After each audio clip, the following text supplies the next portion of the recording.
Hey,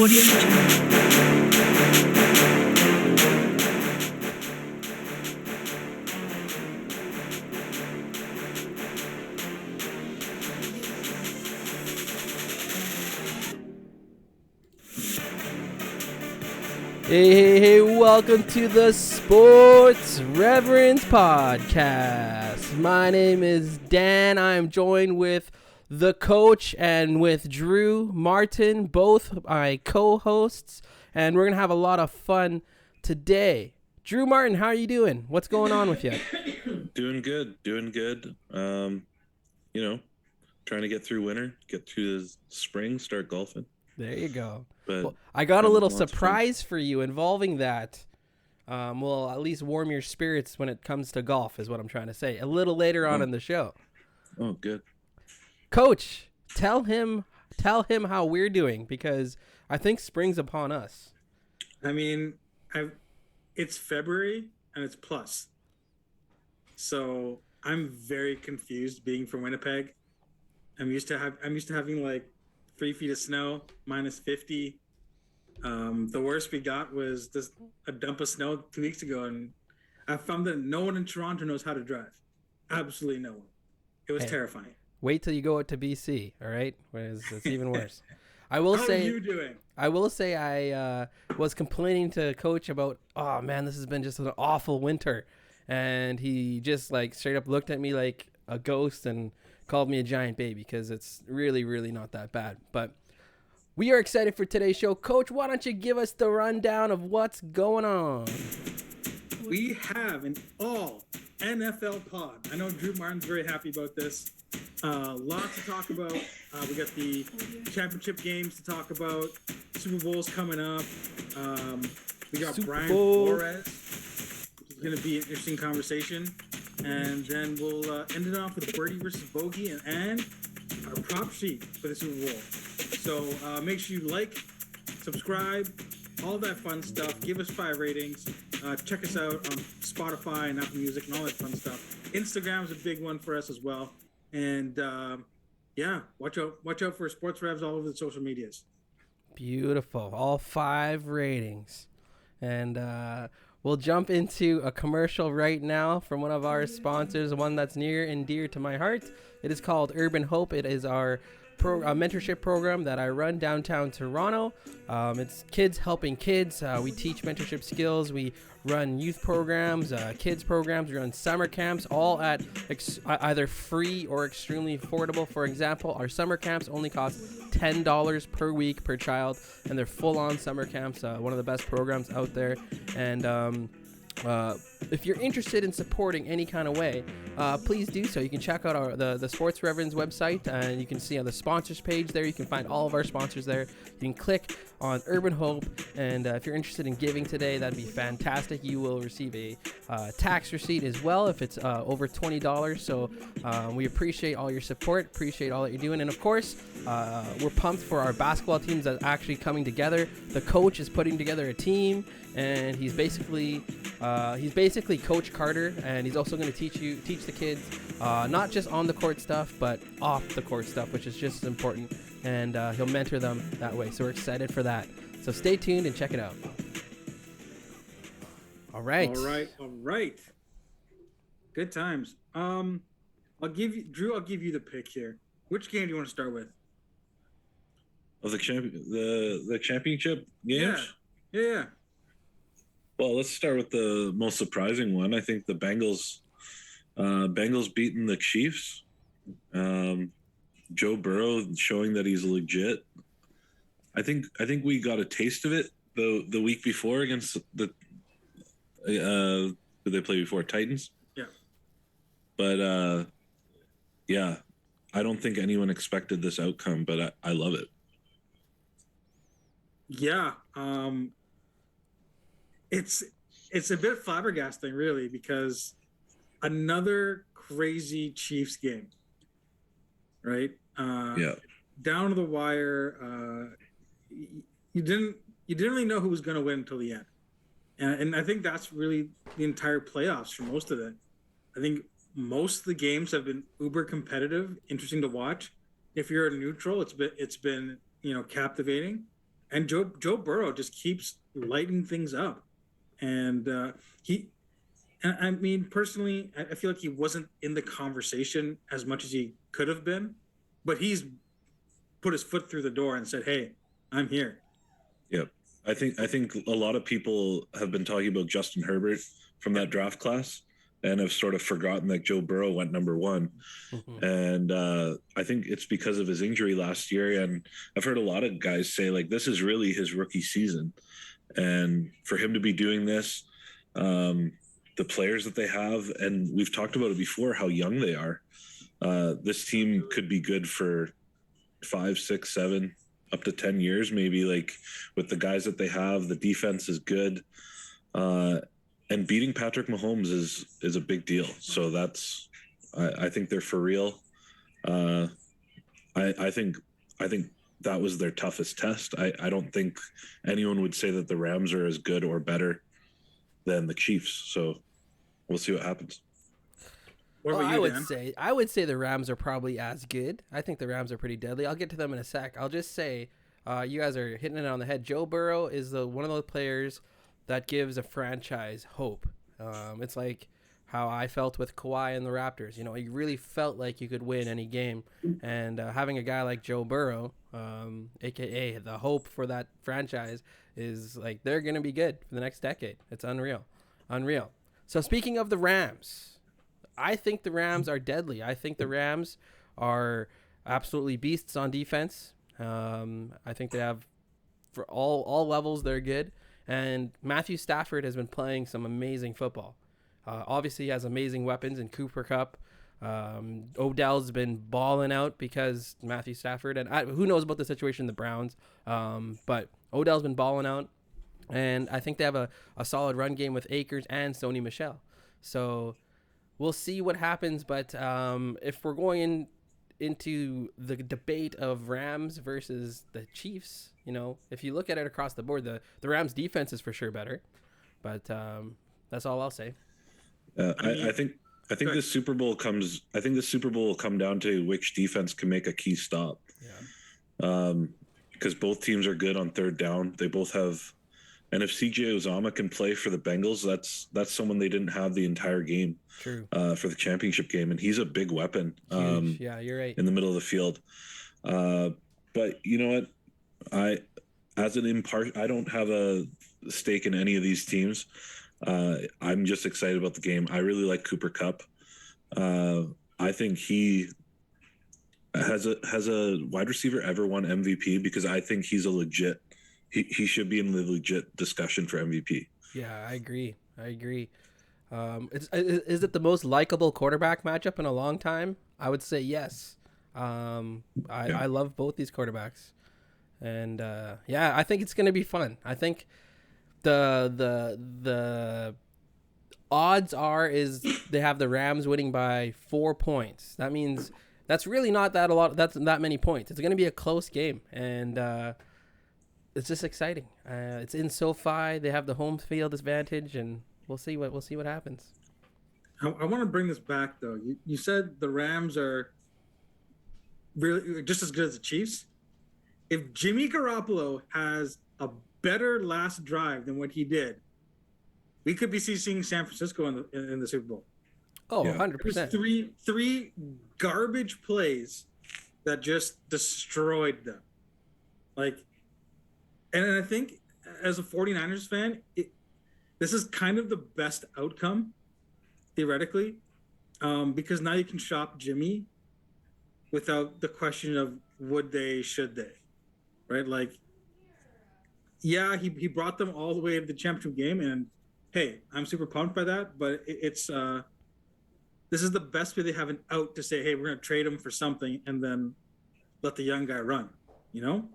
And that's literally my first thought after the 4 downs. I was like, oh, okay, we can get rid of Jimmy now and be okay, right? Because if he goes to the Super Bowl and if he wins the Super Bowl, are you trading him? It's a much harder conversation to have. Well, and no one really knows how good Trey Lance is yet. Like, Yeah. Is this the Alex Smith to Patrick Mahomes thing that the Chiefs had? Like, the Chiefs made the playoffs with Alex Smith. they let Patrick Mahomes play in the last week of the season, and he just took over. Yeah, but I don't think they have the faith in Trey Lance that everyone thinks that they do. Because I mean, you would imagine if they did, they may have just started him earlier in the year. Because earlier in the year, everybody wrote off the Niners. They started off poorly. There's a bunch of injuries. Like, okay, rebuilding year. And I think to your point, you're right, because if they had a stronger feel about Trey Lance, then they would have given him the reins earlier. Yeah. You guys, did you see I don't know if it's the owner or the general manager, but he high-fived every player as the 49ers went into the locker room, but when he saw Jimmy G, he embraced him. And it was almost like, it was a good run together. They're happy. It was a good, it looked like a farewell hug, okay? So if you can shop Jimmy G and you're going to get a first or second round pick for him, hey. You're not going to get a first round pick for him. He's one of the highest paid quarterbacks in the league. They paid him way too early. Yeah. How long is his contract? I don't know, but when he signed his contract, he had only played 4 games for the 49ers, and he was the highest paid quarterback. Right. The dude's done well for himself, though, just like Kirk Cousins. Yeah. Money-wise. But I think you could argue you'd rather have Kirk Cousins than Jimmy Garoppolo. Because he's on the field? Well, I think Kirk Cousins has done really well. Yeah. Yeah. I think you're if you're the Niners, you're hoping to recoup a second round pick. Well, that's what you gave up. That's what you gave up for him, right? So if you pull that, then you're in solid shape. But you're gonna have to eat a lot of the money. Yeah, 100%. But I mean, unless they take on Aaron Rodgers. No, but which they can do if you have if you're going to run with a rookie quarterback, right? True, like you can. True. I mean, Pittsburgh is opening up. Green Bay is a potential place to open up. Right? There's a bunch of different places that are looking for like that bridge quarterback almost. Yeah. So there could be some movement there. Okay, let's look at your finals. Who are you picking for the Super Bowl? Super Bowl. It's a wrap. The Rams. The Rams got this. They're at home. Oh. Well, they have. It's not a home field advantage though. Yeah, it will be more. It will more be like because they're all bandwagon fans in LA, and there's not even that many people from Cincy, so they're not like gonna have that many. No, I think you'll be in for a surprise. I think it'll be at least 70% Bengals fans. No, are you crazy? Yep. No, they can't afford that. You're thinking about this in terms of like a regular game. In the Super Bowl, no one normal gets tickets. It's all corporate tickets. It's true. Yeah. So you're not going to be getting these diehard Rams fans, But they'll be corporate Rams fans, right? Like, pardon? But StubHub has already said that it's the most. It's their highest third-party game ever. So that means that the regular Rams fans have given up their tickets. Well, regardless, the Rams have, like you guys said, the Bengals are really young. The Rams have a lot more championship pedigree to them. They've been there before. They have added some pieces that have won it. Von Miller and Matt Stafford is. It would just be like too sad for him not to at least get one in his career, in my opinion. So yeah, because I don't think this Rams team can come back the way they went all in this year. So yeah. I don't think financially they can come back again. Yeah, that's why they're all in. So yeah, but I don't know. I think there's more pressure on Stafford to perform than there is on Burrow, right? Because Stafford may not get back here after this. It's true. Where Joe has, like we talked about, a dominant team for the next 5 to 6 years, maybe even more. And that causes a lot of, there's got to be a lot of talk around it. There's got to be a lot of mental games. Even just thinking about, okay, this is my first Super Bowl. I'm 30 plus now. I've gone from gunslinging Matt Stafford to game managing Matt Stafford. Whoa, come on. Come on. He's been more than a game manager. He's a game manager plus maybe at this point. Okay, I'll take that. Although he's played well. Like I think he's playing great. He's played well and has minimized his mistakes big time, and that's what you need. Yeah, But exactly. there's way more pressure on the Rams, and I think Joe Burrow's going to play loose. The Rams, I mean, the Bengals are going to play loose, and when you got a team that's doesn't care, who knows? Like stuff can happen. Make your pick. I'm picking Cincy. I'm picking Cincy. Okay, Drew. I'm picking the Bengals too. You guys. I think it'll come down to run game and defense, and I really like Cam Akers, but I think Joe Mixon has the experience. Yeah, he does. And I don't know. Like the Rams do have a better O line. It's a really good matchup. If you were gonna, I don't think anyone would have expected this at the beginning of the playoffs, but I really like this matchup. They match up really well against each other. Yeah, I just think it's Bengals. I think with what Coach said about them, they'll be playing looser. I think Matt Stafford, all the pressure's on him. They gave away a lot to get him, and went all in this year with Von Miller. They didn't really have to pay anything for Odell, but still, it's and their stars are aging. Like yeah, exactly. So like even Aaron Donald, like you think of him being young, but he's 28, 29 already. Like that's probably he's at the start of the decline. Yeah. And Von Miller's over. He's on the. He's not the. He was the best defender in the league at one point. So he's on the decline. Yeah, for sure. But you know what? I think it'll be a close game. Might come down to special teams, and this Evan McPherson is like we haven't talked about him yet, but no. Man, just the confidence on that kid. The guy's got some nuggets. Let's just say that. All right. Unreal to watch. He's I think if he hits 3 field goals in the Super Bowl, he'll break Adam Vinatieri's record for a playoff, and that's one of the best kickers of all time. So, and he's only 24. We will get to talk a little bit of these X's and O's in our Super Bowl prop bets at the end of the show, so we can save some of those points. I'm just saying are gonna come out when we talk about that. So, it's nice to see a kicker with a personality, though. Yeah. I mean, a lot of times you just see kickers. They're out there. They're these small little runty guys. They're football players too, okay? Kind of like Pat McAfee. Yeah, exactly. Right? And then, they're quiet. You only talk about them if they miss, really. So it's nice to see someone with a bit of panache, some gusto, just getting out there and just saying things that seem ridiculous, but he backs it up. And how many games in this playoff have come down to kicks? Like special teams is gonna play a big part. Green Bay lost because their special teams is terrible. Right. Yeah.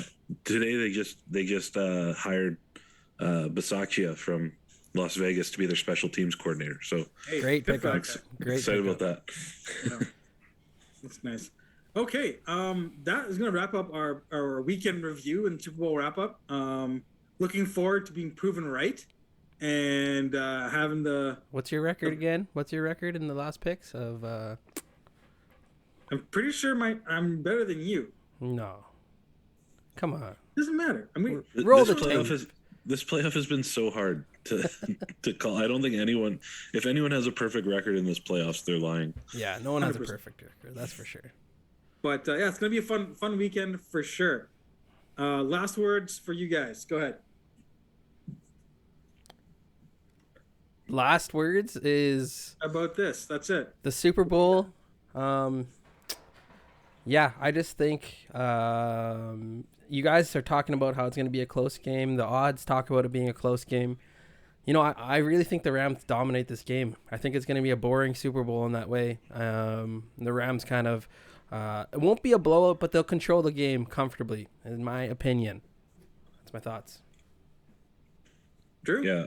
I think it'll be an exciting game. I think it'll be back and forth, and it'll come down to which quarterback is going to make the one ugly interception, which Matt Stafford's career has shown us that he is the one that most likely will do that. He's not in Detroit anymore. On that one, we're going to go to commercial. Talking about Train to Invest and looking to the future and what you can do to solidify yourself moving forward in life. A lot of people just assume, hey, I'm going to throw money at my wealth manager or put in my RSP, but no one's really taught you what to do with your money. Check us out at www.traintoinvest.com, www.traintoinvest.com. Our free ebook is out there.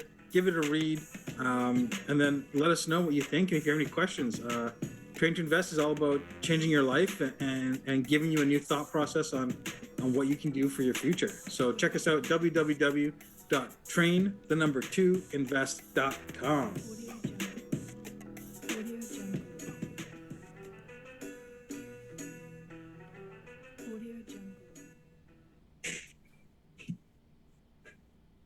All right. Let's flip after the weird intro music there over to that was going on actually in the background of your commercial, and that music was actually called Indian trap music. I did it as an honor for you, Coach. I think that's racist, and we got to talk about racism right now. No, that's love. A good segue. It's a good segue, and yeah, that's love. Come on, love. Brian Flores. This is a really interesting topic on many different levels. Do you want to give you guys a quick recap of the story and we can talk about it? Or Yep. Yeah, go for it. Let's do that. Perfect. So a couple days ago, Brian Flores decided to sue the NFL, the Dolphins, the Broncos, and the Giants for discrimination against his race in his hiring and firing. He alleges that his owner incentivized him to lose, paying him up to $100,000 per loss. The owner tried to break tampering rules. Stephen Ross tried to break tampering rules he wanted a prominent QB and invited Flores to come to his yacht, and the quarterback was just there as well. He claims that the Giants just interviewed him to fulfill the Rooney Rule, and Bill Belichick texted him after saying, "Hey, the Giants and Buffalo both want you," but he actually meant that for Brian Dobell, not for Flores, which is also kind of funny. But and then in 2019, he alleges that when John Elway came to interview him, he came late and looked like he was hungover. So all these things culminating to say that Brian Flores didn't get a fair shot in the NFL because he's black. So these are his demands, okay? He wants to increase the influence of black individuals in hiring. He wants to increase objectivity of the hiring and firing of GMs, head coaches, and coordinators.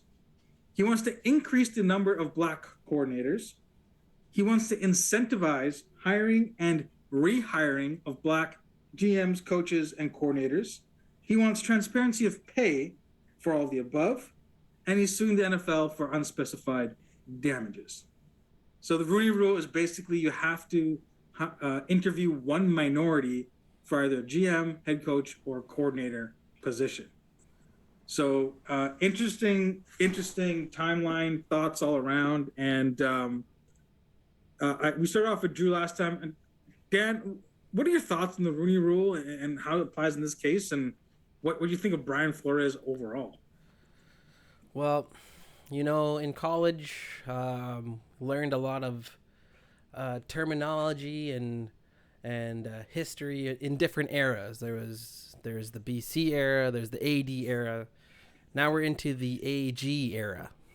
The AG era is the after George era, is what I like to call it. Okay, the after George Floyd era, and basically anytime there's a job that feels like you got hurt in and you were mistreated in, you're allowed to make these claims to try to make yourself not look so bad.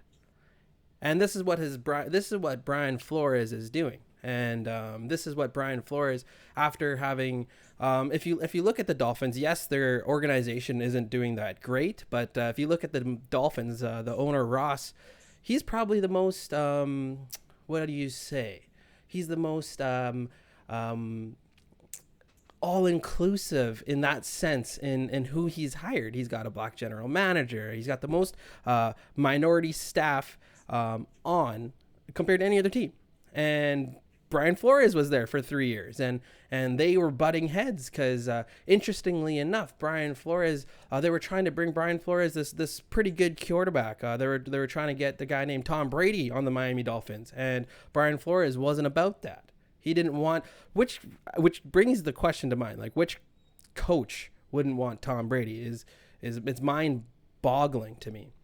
Anyways, if you look at this, he worked there for 3 years. He then throws his main mentor under the bus, Bill Belichick. After Belichick, brought him up from the ranks and taught him, mentored him, gave him everything. He's trying to throw Belichick under the bus. He's trying to throw John Elway under the bus, even though they have a recording of a 3.5-hour long interview with Brian Flores. And basically, because of all this, honestly, I really believe Brian Flores probably would have got one of those vacant coaching positions that are still available in the NFL. But because of this, he probably won't. But through all of this, because he wasn't able to perform and he wasn't able to bring the Dolphins to the next level, he's now relating the NFL to a plantation. Like, that is, to me, absolute insanity. And on the end of the Rooney Rule, I know you guys are going to get into this, but the Rooney Rule in itself is, to me, actually racist. I don't think, if you want equality and all those kinds of things, like, you shouldn't even be having a rule like the Rooney Rule. It's something called affirmative action. That's what it is. And, you can go through all the statistics. Oh, there's not enough black general managers, there's not enough black owners, there's not enough black coaches, and the reality is that that's not the person who's to get the job should be the best candidate. I don't care what color, I don't care what culture, right? It should be the best candidate, and all of this is basically it's a coup to get these owners out of their positions so that black black minority groups can get together and become owners, because the idea is that will bring I don't know what the outcome of that is. I don't know what the big win in that is at all. I can talk about that in a little bit, but that's the whole coup, is to create black ownership. It's not even about the coaches. It's people even supporting Brian Flores. It's not about the coaches. It's about ownership. That's what it is. I'll digress there. What do you think, Drew? What are your thoughts on this? Well, my thoughts just go to, like, why did he get fired? And he was with the Dolphins for 3 years. Believe he had a losing record, never made the playoffs. And if you look at the Dolphins team, they should have made the playoffs this year. They lost to the Jaguars, which probably knocked them out of the playoffs. And you know what? There's coaches that were fired this offseason that have winning records. Like, as much as everyone was calling for Matt Nagy's head in Chicago, he had a winning record coaching that team for 4 years. And the Bears having 6 wins this year, I think, is a better coaching job than the Dolphins having, would they have 8 wins this year? Yeah, I think so. So 9 wins, 9 and 8 they were this year. But yeah, I think it just comes down to, like Dan said, it should just be the job performance, and the fact that it's not, like, I don't know. Like, some of these coaches have started their coaching career at 20, 21 years old, and now these former players want to come out and be head coaches right away. It's like, you got to put your time in. I actually heard an interview on the Pat McAfee show, Darius Butler, who's putting his name in the ring to be a coach now. He was a player for 9 years, and he said, I don't want to start at square one in the coaching ranks. I don't want to be the one getting the water bottles and stuff. And it's like, so what happens to these guys that put their time in? Like, do we just set them aside because we want these former players to be coaches now? Like, I don't know. It doesn't seem quite fair to me. Obviously, we don't know all the details. We're not in the rooms, but just based on job performance, I didn't bat an eye at the fact that they fired Brian Flores. This team is expected to win with the roster they've put together. I think at least make the playoffs in 3 years. That's longer than a lot of coaches get. Urban Meyer was canned after the first year. And I don't even think they were expected to. There's a lot of other stuff going on with Urban Meyer, but yeah, Doug Peterson got a head coaching job again. He's won a Super Bowl. Like, he's proven that he can win. Like, Lovie Smith just got hired by the Texans. Like, I don't know who wants that Texans job anyways, but Or yeah, I totally agree with Dan, though. It should be merit based. It should be the best person for the job. And these teams shouldn't be handcuffed by having to do extra things if they have a guy that they want. I don't know, like, these owners should be able to hire who they want, right? Yeah, no, absolutely. And I think you guys have both touched on very important points about this whole situation. And the first one is, if you're a person of color getting this job, there's always going to be something in the back of your mind of like, did they just interview me because I'm colored?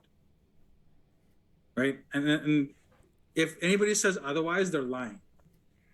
They're 100% lying. There's got to be a little bit of doubt in their mind saying, oh, maybe I didn't get this job purely based on merit. And I think that's, again, affirmative action, one of the downsides of the Rooney Rule. And again, as Drew was saying, you got to be hiring people based on merit.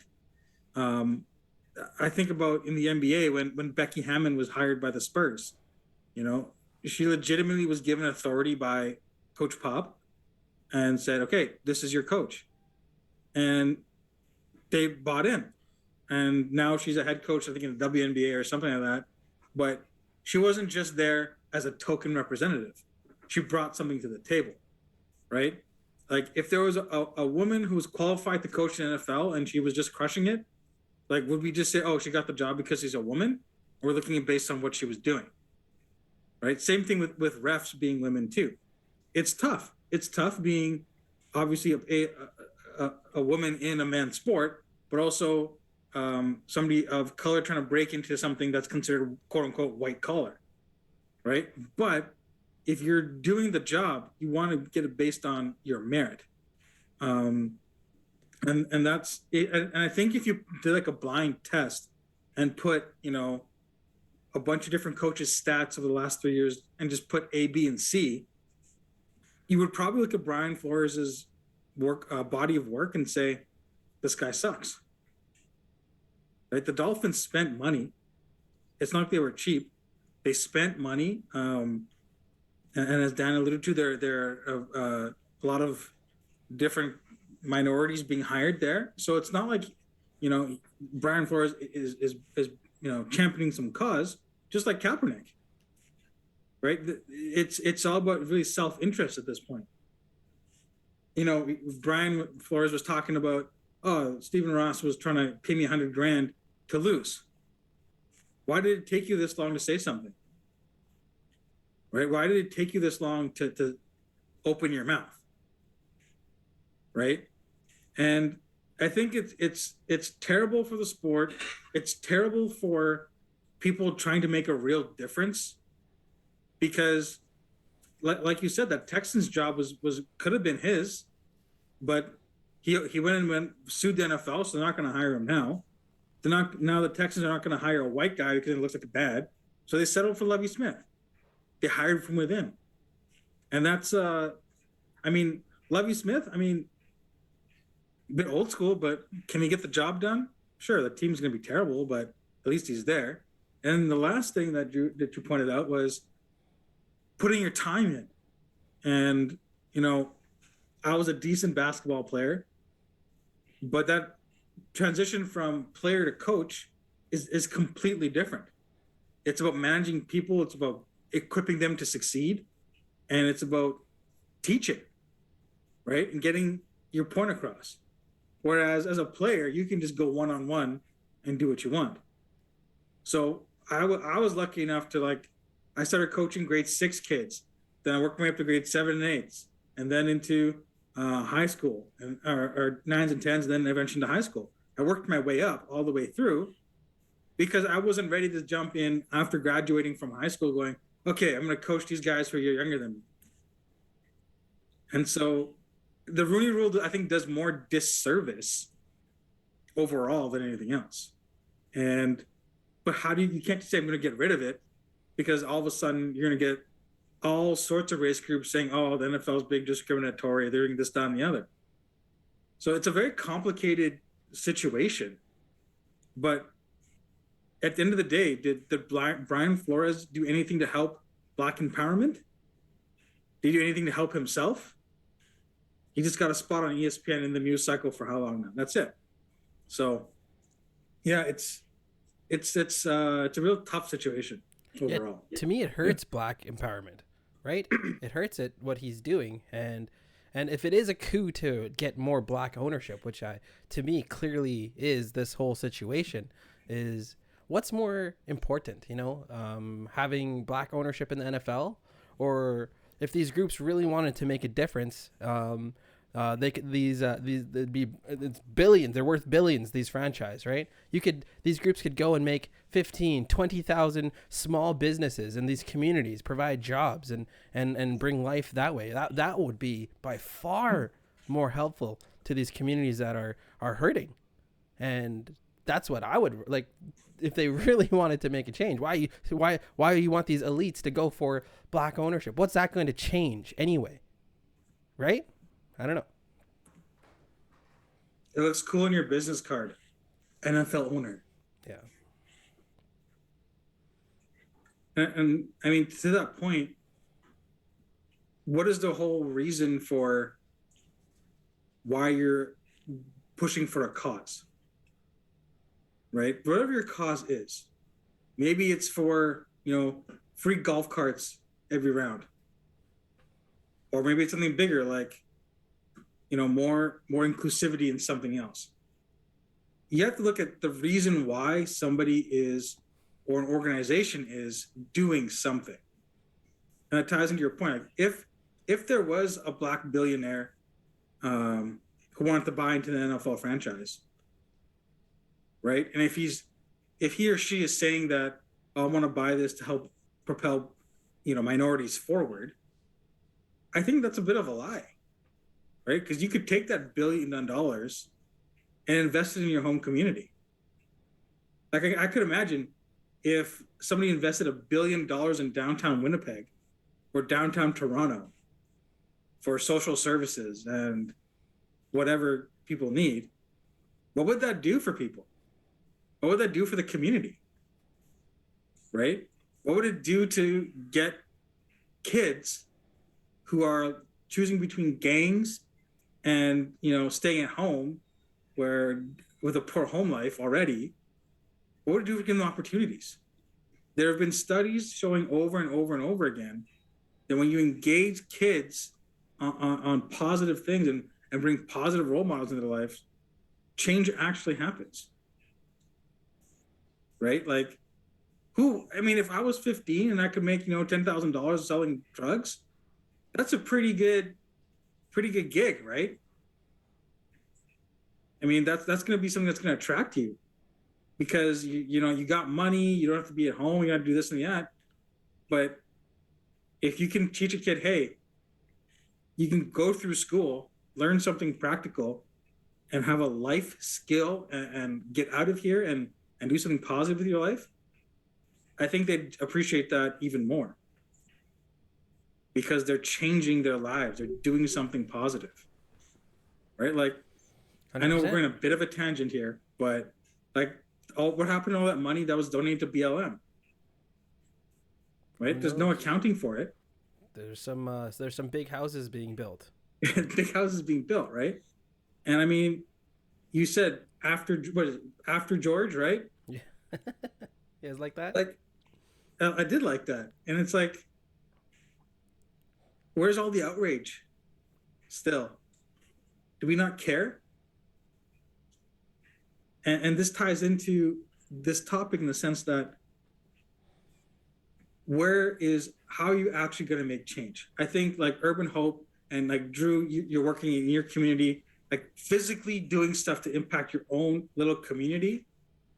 It is way more representative of A, what Jesus would want, and B, how to actually make change. You know, when I first came to Toronto to visit Daniel, we were walking outside, and all these little kids would be like, "Hey, Pastor Dan! Hey, Pastor Dan! Hey, Pastor!" Like just coming into the church just to drop by and say hi, and you can see the impact that you were having on these kids' lives just by being open. Right? That's way more influential than if you just start giving money to all of these places. So the biggest question mark for me when this whole Brian Flores story dropped was, what's the purpose? What is your end game here? And I can't see a positive end game for him, really. And that's, I mean, of course I'm biased, like Drew said. We don't know what happened all the way through the interview process and behind closed doors, but this is not how you make lasting change. So yeah, it seems like a lot of people wanting to point fingers at what other people should be doing when they should be taking stock of what they're doing, right? Absolutely. I love what you said about do stuff in your own community rather than look at what other people are doing wrong in theirs. Yeah. But yeah, I don't really have anything better to add. I would point people to the Jason Whitlock podcast to hear what he had to say about the whole thing. He has a lot more credibility than we do. But Whitlock, if you're listening, we want you. Yeah, we want Whitlock. Hashtag Whitlockian. Let's go. Last thoughts to you, Dan.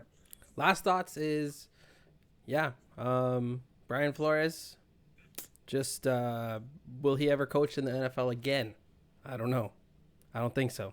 I think he's done. Because on top of all that, with all the interviews, starting, I think it was in 2000s or something, they do all these interviews. They're all on camera. They're recorded. It'll be reviewed. So I don't know. Obviously we won't get to see a lot of it, but the people making the decisions will. And yeah, we'll see. We'll see who comes out on top. I predict he'll be the defensive coordinator of the Patriots. Maybe not this year, but he'll be back there. That's a fair point. That's a fair point. One Bone. Oh, One Bone, that's me. Pick up a One Bone shirt. They're super comfortable. They're all I wear. Go to One Bone. They've got an app now. You get updates of when new drops come out. Their new pants are super comfortable. Love everything they've put out so far. If you go there and use the promo code SportsRevs15, you get 15% off your first order. Do it. Drop a big order. Helps us, helps them, helps you look good and feel good. Valentine's Day is coming up. Gotta look good. Gotta look good. One Bone. Beauty. All right, a little bit lighter topic here. I got a little fun segment for the boys. It's called Birdie versus Bogey. This is why I was telling Drew I got a little golf. I've been missing golf. I know I'm not any great kind of golfer or anything kind of like that, but I've been missing golf, and I thought, let's do this little segment where basically you guys are going to give a rating according to golfing scores. If you're watching on YouTube, you can see the little meter I put on the bottom there. It goes from triple bogey to hole in one if you're listening online. And you're going to give a rating for the topic, and then you can mention a sentence why you gave that rating, okay? We're going to go like PTI style, kind of boom, boom, boom. You guys ready? Yep. All right. Number 1, give your rating. We'll start with Drew. The 2022 Olympic Games in Beijing. So if I say bogey, it's bad, right? Yeah. Is it bad in golf? Yeah. Yeah. So I'm going to say triple bogey, and here's why. Because I didn't even know they were going on. I literally did not know the Winter Olympics were going on. I saw a score update on something. I'm like, really? I've heard nothing about this. Triple bogey, don't care, haven't watched. What about you, Joel? I will go triple bogey, but for a different reason. The whole point of the Olympic Games is for unity and building up spirit and humanity and all that kind of stuff. But they brought the Olympic Games to Beijing, where there is a genocide of Uyghur Muslims that has been quietly pushed aside. The Uyghurs. Yeah. The Uyghurs. Uyghurs. I'm not sure exactly how you say it, but I know the minority owners of the Warriors just doesn't give a crap about this at all. Yeah, so, sad. Which is sad. So yeah, triple bogey. I give it worse if I could, but that's where we're at. Human rights. Well, I also give a triple bogey because I saw a picture of the women's hockey team wearing masks underneath their helmets. So dumb. I think I know where you saw that picture, and I wanted to make comments, and I think it's dumb as well. Definitely, I'm triple bogey. You guys hit that on top of the head. Number 2, starting with you, Coach. Canada men's national soccer team. I'm struggling between giving them this rating, but I'm going to go with an eagle. I think they have outperformed many expectations. I think realistically, we all expected for 2026 when they have the automatic qualifier to get in, but Qatar is looking like a real deal. That's where we'll go with that. Drew Martin. I'm gonna go with par because I don't care about soccer, but it sounds like they're doing good. So par for the course. Guys, you got to give this one a hole-in-one. Canada men's national soccer team. It's a layup for them to be qualified for the World Cup. Layup is a different sport. 36. I'm just saying they're 36 years since they've been there, and they're playing so well. Big excitement for me. They need Alphonso Davies, though. They need Alphonso Davies. Definitely. All right, they Drew, need to talk about it more. They need to talk about it more because Drew, no, I've they heard less about it. I've heard less about the soccer team than I have about the Beijing Olympics. Because when you see soccer, you flip the channel. Okay, stop it. You already know. Oh, don't pretend like I watch TV. That's true. Okay. All right, you're up first here, Drew. The Super Bowl halftime show featuring Dr. Dre, Mary J. Blige, Snoop Dogg, Eminem, and Kendrick Lamar. I wish I could rank like each one individually, but I'm gonna give them a Birdie. Oh, interesting. I like a lot of these artists. Maybe I shouldn't, but you know, big part of my childhood. Love it. I love it. Coach, you probably introduced these artists to Drew as he was growing up. Your turn. I plead the fifth. We're in Canada, homie. Doesn't matter. I'm gonna go with a double bogey. Oh, this makes absolutely zero sense because most of the music that I like from these guys will be censored. So if I'm looking to hear a quiet halftime show, okay. Now you throw in the Brian Flores thing, and this seems like a bit of a push. So I'm going with double bogey. Guys, I'm going triple bogey. Triple bogey. Oh, wow. Because exactly on Joel's point, Coach's point, you know, how can we be for one thing and then have the exact opposite happen in these empowering, all the things we aren't supposed to like are being empowered in these songs. And I won't lie, I listened to all this music growing up and all that stuff too. But when you look at it, it's wrong. And it's highlighting the things that are wrong. Okay, next up, Drew, you're first. It's better. It's better than J-Lo and Shakira. Let's go. Yeah, you know, Bruno Mars puts on a great show. No, The Weeknd. At least there'd be a lot of clothes on in this one. True. Oh, Mary J. Blige, you never know. I don't know. All right, Drew, you're up. What's your thought on esports? Triple bogey. I don't care. Like. That's okay. That's good. Coach? No explanation, just triple bogey. Love it. Honestly, I'm in the triple bogey category as well. I just don't care. Is it about not caring, or you think it's stupid? Both. Oh no, make your money.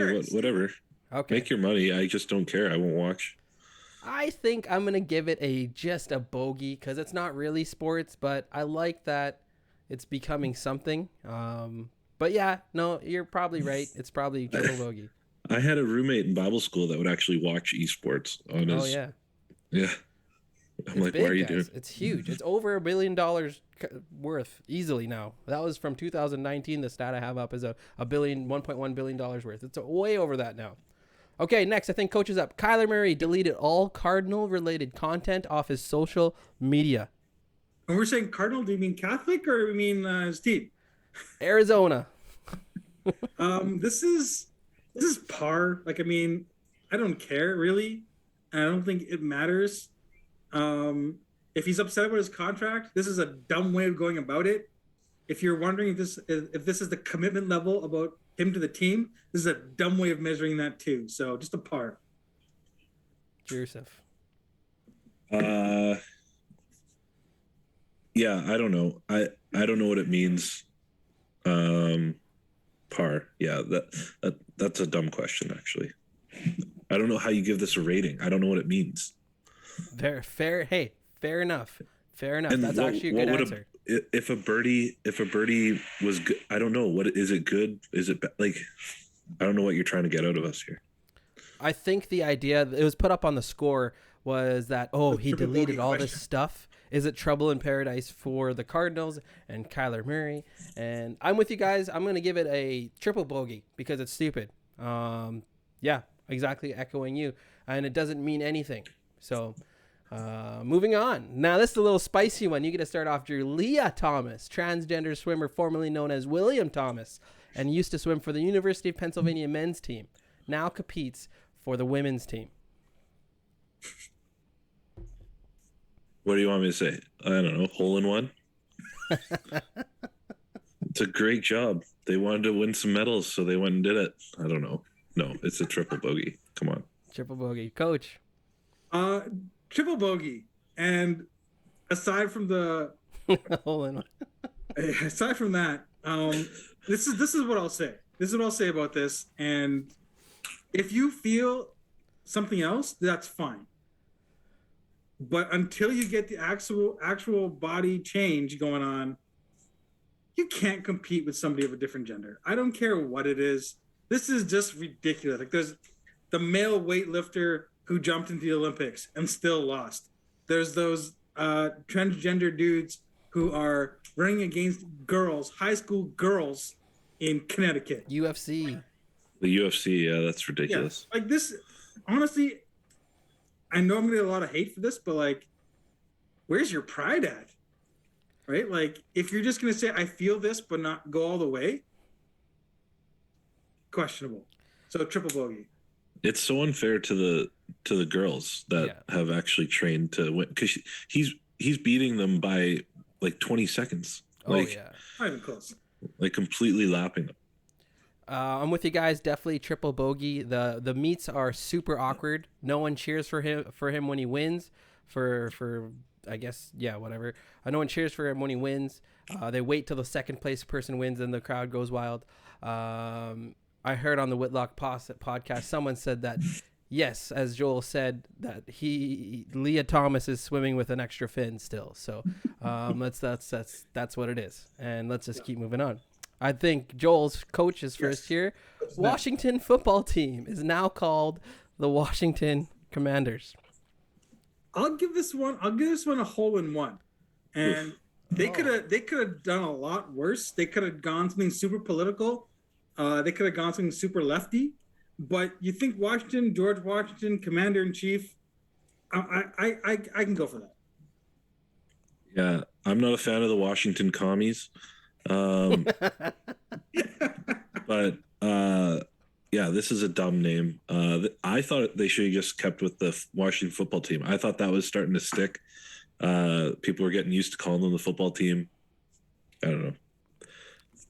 And what was your rating? This name is going to be picked apart too as being racist too. So I'll give it a bogey. It's fine.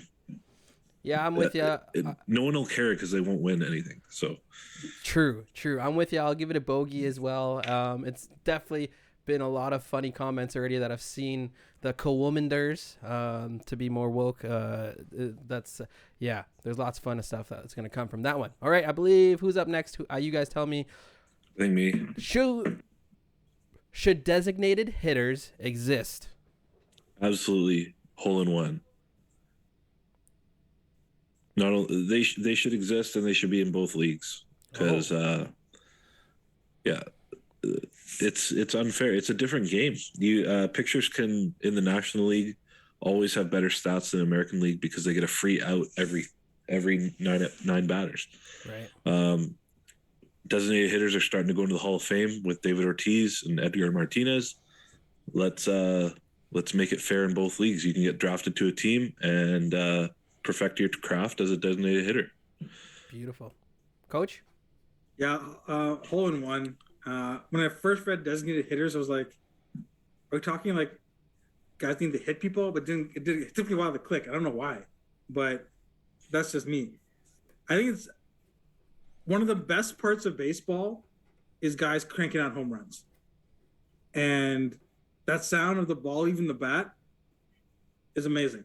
So, yeah, I agree with Drew 100%. Should exist in both leagues because that's really confusing how you can have the same sport with different rules.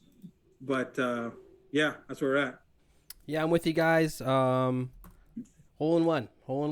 Next up, NHL All-Star Weekend. And the Pro Bowl was last weekend. I'm going to go triple bogey because similar to the Olympics, I had no idea. Yeah. I literally had zero idea about either one of these events, and I never cared. Nothing like maybe Connor McDavid in the fastest skater order. That's kind of interesting in the past, but there's no way I'm sitting down on a Saturday night, grabbing chips, dip, having guys over to watch the NHL All-Star skills stuff. Like that's just, it's dumb. And the Pro Bowl is even stupider. Makes no sense. So triple bogey, that's where I'm at.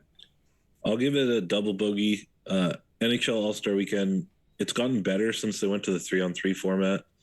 The Pro Bowl, the only thing I like is the dodgeball game. Like that's pretty fun to watch. But I saw a neat idea that they should have the bottom two teams instead of the Pro Bowl play, and winner gets first overall pick. I think that would actually make it a lot more interesting. That is cool. I'm gonna say triple bogey because of the advertisement and what it could be. I think both events can be really fun. I think they could be well thought out. I think if they brought back for the Pro Bowl and all the skills stuff, things like the farthest throw and all those things, you can make it fun. You can make it great, and you can, have a great weekend. It's a perfect weekend for it. But that's why I'm giving it a triple bogey because of the lack of potential. Okay, that's it. That's a wrap for Birdie versus Bogey. What about the last question? Oh, there's one more. Sorry. Number 10. A one-game championship is more difficult than a best-of-7 championship series. Ooh, I think I'm up first. This is a tough one. I'm gonna go par. And I know it's a bit of a lame answer, but with a one game, anything can happen, sure. In the best of 7, you gotta win 4 games against the same guys. That takes skill and execution. So I'm gonna go par. That's a cheap answer, but that's what I'm going with. Can I ask a clarifying question? Yes. Are you saying it's more difficult for an underdog to win or more difficult for the best team to win? It's more difficult for any team to win. The best team is the team that wins, right? Yeah, but what I'm saying in a best of 7 series, it's a lot easier for the better team to win because you have 7 games to prove that you're the better team. In one game championship, like Joel said, anything can happen. The underdog could win. That's the argument, though. Yeah, so I'll go par as well. I don't know. I don't understand. I'm gonna say. Do you understand what I was asking? I know. I get what you're asking. It's not really what the essence of the question is, though. Well, you tell me the essence. The essence of the question is, what's more difficult to win? A one-game championship, whether you're an underdog or a champion or the whatever. The Well, first of all, hold on. It's not a question; it's a statement. Let's start off there. okay. Statement is saying it's a one game championship is more difficult to win than a best of 7. So just based on. So I would say that a best of 7 is more challenging then. Okay. So bogey. I'll go bogey. Bogey. All right, Daniel. I'll also go. See, it's a tough one. I would say par because they both have their challenges. Because one game anyone can win. 7 games is also hard to win because to beat a team 4 times in a championship is going to be tough, regardless of who you're playing. I don't know. I would Unless say you're par. Michael Jordan. Yeah, unless you're MJ. Okay, that wraps up Birdie versus Bogey. Getting us a little bit in the golf spirit there. So I even had graphics for it this time. Wow. Okay. So did you guys see my comment here? Are we going to just wrap up with... Yeah, just mention it. Let's go. All right, the prop bets. If you guys we want to get in on this, we're going to do a contest for anyone who wants to play. All you have to do is go to the Sports Reverends website, www.thesportsreverend.com. You can find it in all of our social media bios. And what you can do is, all you have to do is click on the Sports Reverends Insiders. All you have to do is sign up with your email, and it'll open up a page for you, and you can place the Super Bowl prop bets that we're all going to do. And if someone can beat myself, the coach, or Drew Martin in these prop bets, we'll be giving away $50 Amazon gift card is what the coach is supplying for us. So that's what it is. So go check it out now. Share it. I don't care who it can be. As many people that want to sign up for it as well. You can only enter once because you'll be signing up for it. So there it is. That's it. Super Bowl prop. It's going to be a fun time. We'll make sure we post about it on our socials when we get ours done. So there you go. There you go. Awesome. Maybe we'll reveal ours on the Sunday before the Super Bowl. Boom. Yeah. That's it. That's a wrap, guys. Thanks for tuning in for the Sports Reverend Show. I hope you guys have a great rest of your week. We'll be back again next week. Make sure you follow us on all of our socials. Give us a 5-star rating. Like and subscribe right now down below. And peace out. We'll see you again. Thanks, Brian. Give us a lot to talk about. Peace. Drew says bye too.